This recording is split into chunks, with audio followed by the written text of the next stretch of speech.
Do you think NATO can operate without the United States, what's known as NATO minus? Secondly to that, NATO has different functions here. You've got the High North, which is of course going to be increasingly a concern for the Baltic, but of course the Russian flank. So how does Europe as a collective entity balance the different priorities it's going to need to focus on, the North, the East and the South with immigration? If we take it economically, of course Europe has all the resources, but so economically it's not a problem. There are lots of problems when it comes to coordination and when it comes to organization. So this is where NATO is very important, that NATO provides the organizational backbone of the European defense. So I think it's quite important to turn NATO into a European organization. And we are seeing now the US is leaving various command posts and giving them to Europeans. This is the Global Gambit. You're watching the Global Gambit, everyone. Welcome back for yet another installment. This time, of course, and usually revisiting the war in Ukraine. At the time of recording, Russia has launched its largest set of ballistic munitions, and it's beginning to demonstrate the growing concerns of shortages of interceptors and alike for Ukraine. And of course, an element that depends on all of that is the economy and the ability to finance such stuff. And someone who I've been very interested to host for a long time to take a look into this angle, and of course, Europe, NATO more broadly, is Anders Åslund, who is a Swedish economist and one of the most prominent specialists on Eastern European, shall we say, the economic transition, the former Soviet Union, Russia, Ukraine. And so someone who I think is very well placed to make sense of what's been happening in and around Europe and, of course, on the front lines. But Anders, welcome to the show. Thank you very much.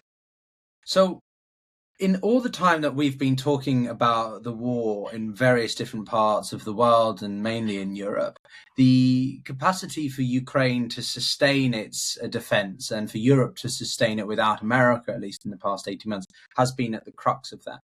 How do you look at things as we're sort of, 2/3 of the way almost through 2026? Well, Ukraine needs three things in order to sustain its economy. The first is sufficient Western financing. And the second is that the electricity functions. And the third is shipping over the Black Sea. So let me discuss these three elements more in detail. The first element, financing. Europe fell short on its promises in 2022. Inflation increased to the mid-20s. The straightforward reason was that the German Minister of Finance from the Free Democratic Party refused to deliver what the EU had promised. That has not been repeated. The EU has made sure that such a problem would not come back.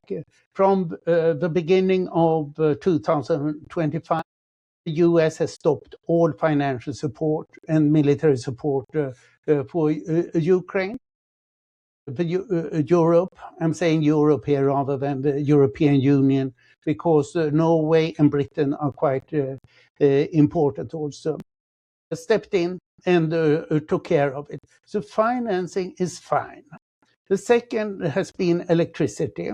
And in the last 2 years, because of massive bombing of the electricity system in Ukraine, the Russians have managed to shave off up to 2% of GDP for each of the last 2 years. The bombing essentially stopped at the end of February this year, and there was one bombing very recently of one of the thermal power stations.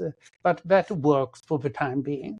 And then the third is the shipping over the Black Sea. It's vital for Ukraine because Ukraine exports to 90% commodities, traditionally 40% agricultural goods and 40% steel and iron ore. Now it's 60% agricultural goods, and both steel and agricultural goods are only profitable if they are shipped over the sea. It's not. It's possible, but not profitable to transport these commodities by rail, or even worse, with trucks. So when people say Ukraine needs to find alternative roads for exports, they are not thinking economically. It's not possible. We saw a problem in 2023 when the EU subsidized rail transportation through EU countries. What happened? Well, Ukrainian grain was dumped in Poland, which caused an enormous reaction from the Polish farmers. And this is the big problem now. Since the 9th of July, Russia has essentially stopped all Ukrainian exports over the Black Sea. And this means that Ukraine hardly has any export revenues now.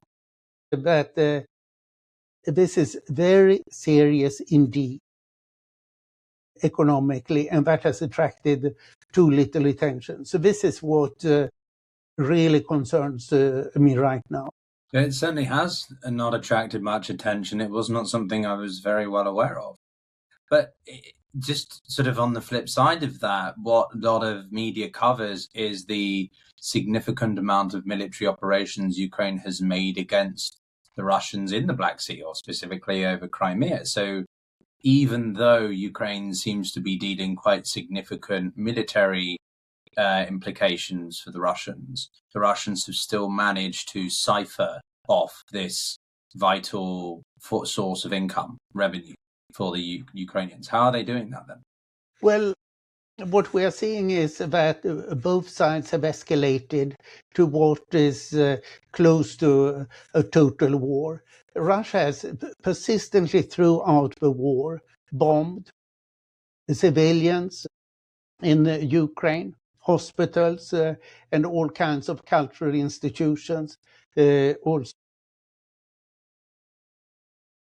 has previously not had the possibility of bombing Russian targets.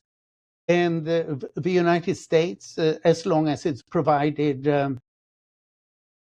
arms to Ukraine, put very strict limitations on what the Ukrainians could do. So the Ukrainians could not bomb inside Russia. That is with US arms, and they didn't have other arms that really could be used. I should say that the British Storm Shadow have been used, and I think also French Scalp, which is essentially the same kind of missiles. They could be used, but only on a limited scale. What has happened from last year is that Ukraine has got a large number of Ukrainian-produced arms, missiles, ballistic missiles, lots of different kinds of drones. There are 500 startups in arms production in Ukraine. And therefore, Ukraine has managed now first to bomb arms factories, about which we don't hear very much, then oil refineries and other oil facilities, and now most recently wild berries, the Russian Amazon that has almost half of e-trade in Russia, and they have been bombed in a big way, and these are big losses. And then what you touched upon, Ukraine has bombed the river transportation ships that have been used to supply Crimea. through the Sea of Azov, and the numbers that have been mentioned there are very big. It's about 100 of these small tanker ships, and they've also bombed some of the big Russian tankers and grain ships. So what we are seeing in the Black Sea is that both sides are bombing each other. This has a big cost. It means that tens of millions of tons of grain will not be delivered to the Middle East and North Africa and Turkey, which are the main customers for both Russia and Ukraine. So this is quite serious. To judge what is happening now is that both sides are really pushing for a maximum. The Ukrainians have said we would like to have a partial ceasefire over the Black Sea. Turkey has pushed it publicly on the 8th of August, while Russia 1 week later said officially, no, we don't want to have any ceasefire, we want to fight into the end.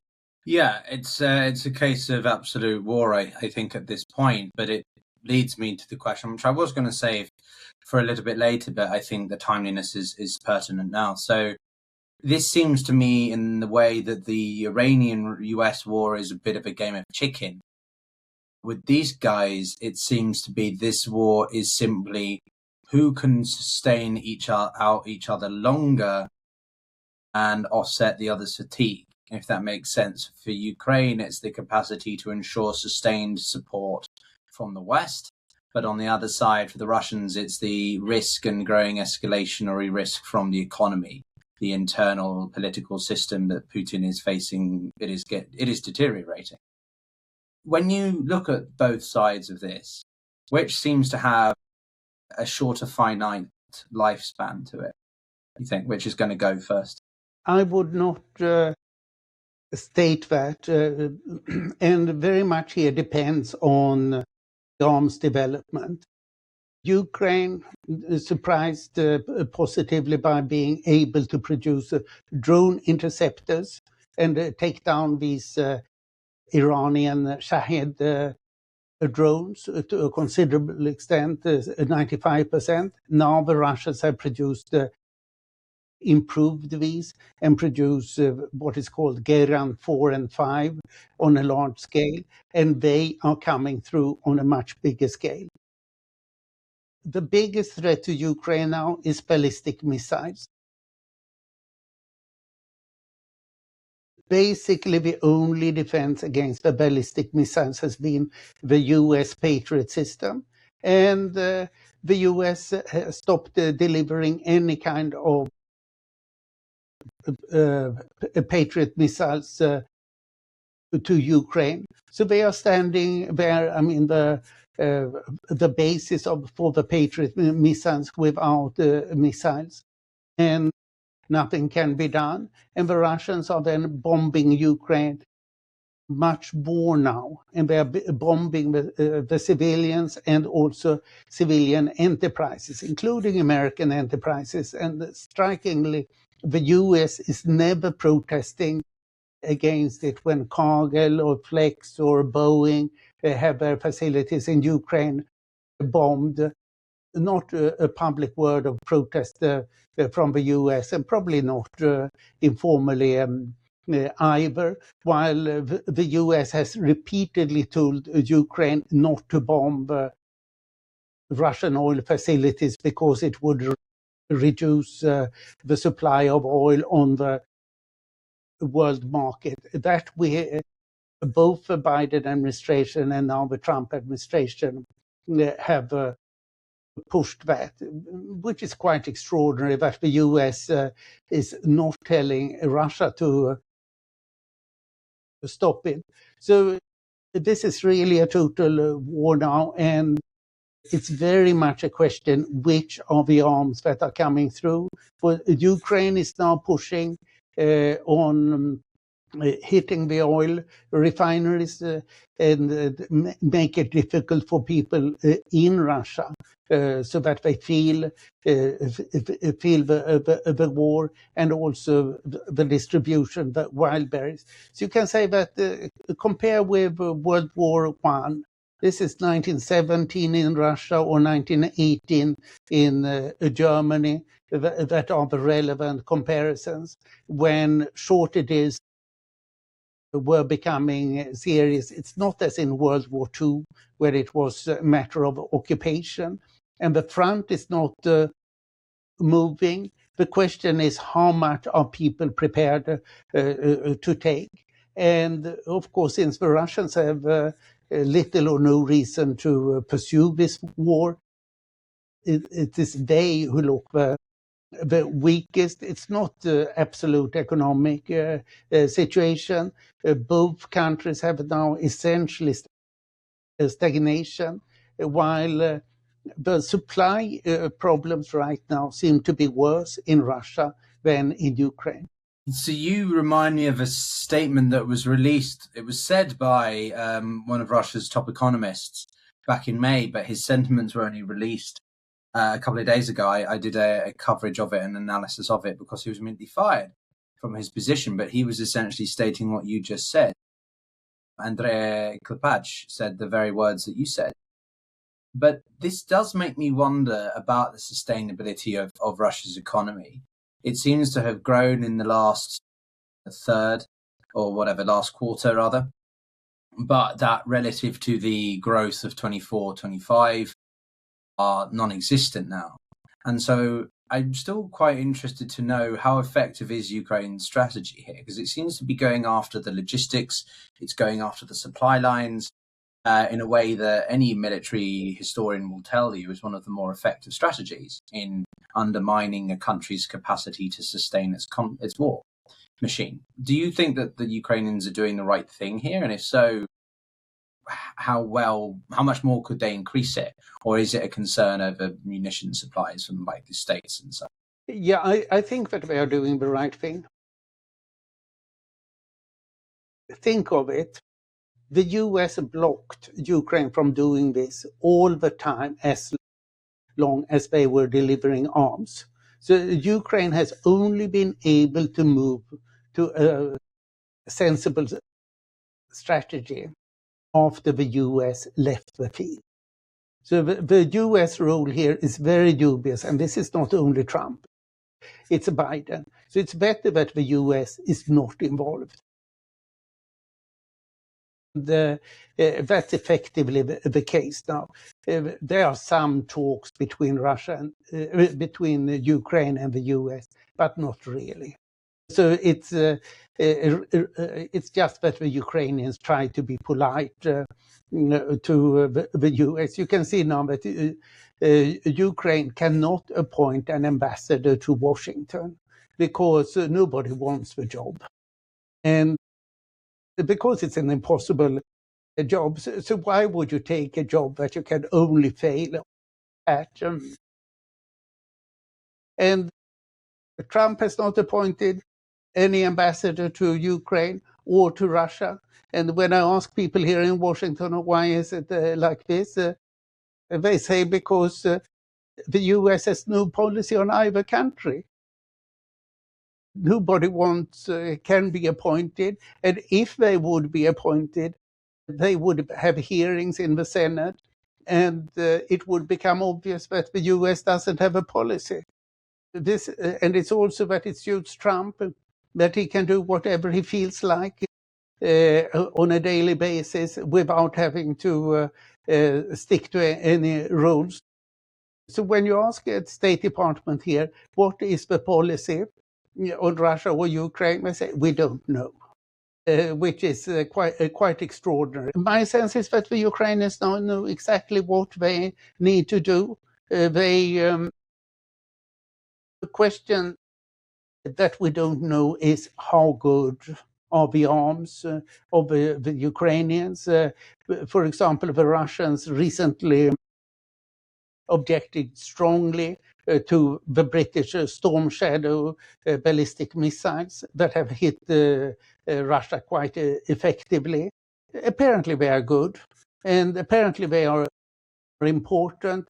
A German magazine just published an article and said that these Flamingo Ukrainian ballistic missiles are no good, but 90% are being taken down by the Russians. So there are lots of different arms that come and go, and as non-technical people, we can't say what is really important. Talked to one of the major producers a year ago, and they said, don't believe what you see in the media. It's only the people who are producing bad arms that try to get publicity for it. We produce good arms, therefore we want no publicity, because that's the best way of making us known. So this is the new arms, that's the key. And of course, it's very striking that the US is not present. This means that the US arms will become obsolete because they are not there. You have to be at the battlefield. The three countries that are now developing arms are Ukraine, Russia, and Iran, and then various European countries that are cooperating with Ukraine.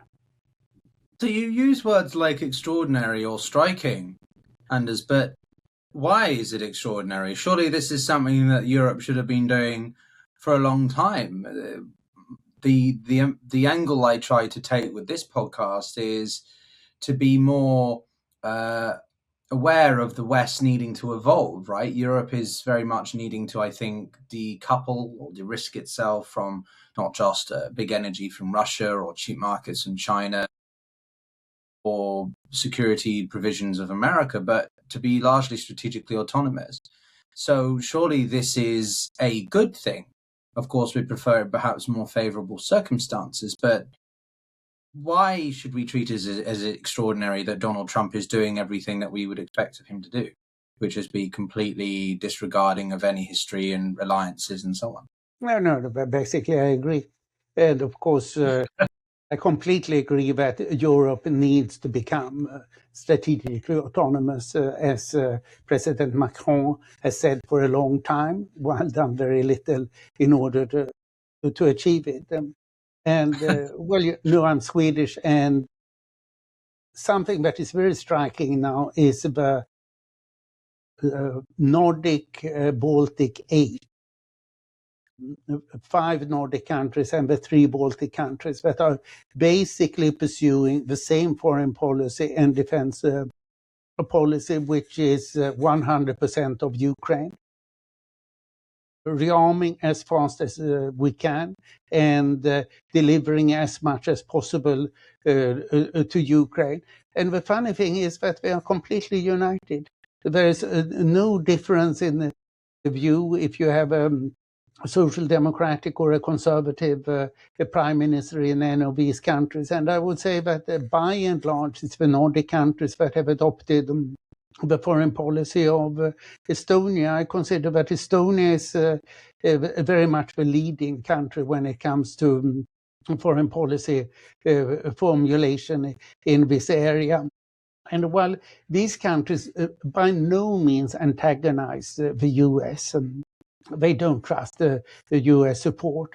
So they are quietly building up as much as possible of their own capacity while trying to cooperate with the US as they can. You never hear any criticism from any of these countries of the US or the Trump administration, because that's considered meaningless. I just traveled around Europe for 6 weeks, and nobody sort of talks about Trump any longer or the US. It's a known case. We can't get anything from it, and the best we can do is to avoid having any trouble with them. Yeah, I mean, look, I didn't articulate what I wanted to say as succinctly as I could have done, but let's be more concrete here. So I'll share a couple of thoughts here, and then I'd love your perspective on them. But from my point of view, Europe has the capacity to do this. It has the human capital. It has the economic propensity. Of course, it lacks the political will, but also the sense of strategic alignment in the sense of what happens between Southern Europe and the Nordic states or the Baltics are very different. We can see this with the Ceuta situation, right? The Italians, the Germans, several other continental states have criticized or frozen the Schengen agreement with Spain because of what happened in northern Morocco a couple of weeks ago. And it seems to be that the differences of priorities is also emerging over how to leverage security. So I'll be more specific. Firstly, do you think NATO can operate without the United States, what's known as NATO minus? And I think it can. But secondly to that, NATO has different functions here. You've got the High North, which is, of course, going to be increasingly a concern for the Baltics or NB, as you just mentioned. But, of course, the Russian flank. So how does Europe, as a collective entity, balance the different priorities it's going to need to focus on, the North, the East, and the South with immigration? Excellent question. If we take it economically, of course, Europe has all the resources that we can ask for. The Russian military expenditure is about $180 billion this year. The EU military expenditures about 600 billion. So it's 3-4 times more that Europe is spending on the military. So economically, it's not a problem. There are lots of problems when it comes to coordination and when it comes to organization.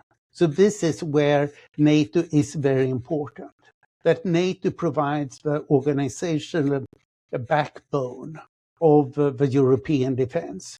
So I think it's quite important to turn NATO into a European organization. And we are seeing now that the US is leaving various command posts and giving them to Europeans. And of course, the key here is the Sacre-Cœur, the main military commander, who has always been American. And I think it's only a matter of time when the US will withdraw that person in any case, and Europe will have to take over. So here we have a question of the coordination and co-determination within Europe, which is not easy, but that's of course something that can be managed. And then we have something that is quite ridiculous, strategic thinking. Europeans are not used to think strategically, how do we handle it? Here in Washington, one sees all the time, all these people are dealing with strategic thinking. It's an enormous resource, that intellectual resource that Washington has. Yes, that can be done. In terms of arms, there is, of course, one big issue, and that is nukes. And here France has been very progressive and suggesting that it could share a nuclear umbrella with other countries, and half a dozen European countries are now cooperating with France in this regard. So I think that this is something that is coming. So in 5 years time or so, I think that NATO will be a European organization, and it will be able to fulfill all this. The only person who says that this is impossible is Mark Rutte, who is arguing very strongly against it. And I think that is only a matter of time until that is being overcome. But he's the person who's really trying to stay as close to the US as possible. Otherwise, now in Europe, you don't hear it. I think that Giorgia Meloni in Italy has been very much the person who has changed the tone by coming out quite sharply against Trump when he criticized the Pope and when he criticized the Europeans for not helping him with regard to Iran. So I think that this is developing quite fast and organically. Okay, so let's dissect this a little bit more then, because as I say, I want the best for Europe. I'm British, partially, so apparently maybe we're not the biggest fans of Europe after Brexit, but I'm one of the ones who does want to remain part of the continent. But, how realistic is this? Because I get frustrated with the speed at which things happen. And a lot of my audience, a lot of my listeners, viewers, wherever they're enjoying this episode from, don't forget to subscribe, everyone, is it's not happening fast enough. And people are like, slow down, Pyotr, it's going to happen. It's just, you've got to give a sense of perspective. But is there more that Europe can be doing, right? Of course. I mean, Europe is always too slow. And of course, the European Union is disastrous in this regard. And how Europe is not following up on the Letta and Draghi reports on how that came out 2 years ago about how to improve productivity and innovation. All of this has to be done. Sitting in Washington, one doesn't hear much about Europe. It's all about China. The Americans today look upon the world as two powers, the US and China. Europe is not part of the consideration. It's only when Trump wants to complain about something that Europe pops up. When you look at the transatlantic relationship, just to bring in this broader sort of geostrategic element, how permanently damaged do you think it is? I'm sure that Europe can fill it up, but I think that the damage is permanent. And I would emphasize Greenland. I think that Greenland completely broke European confidence in the US.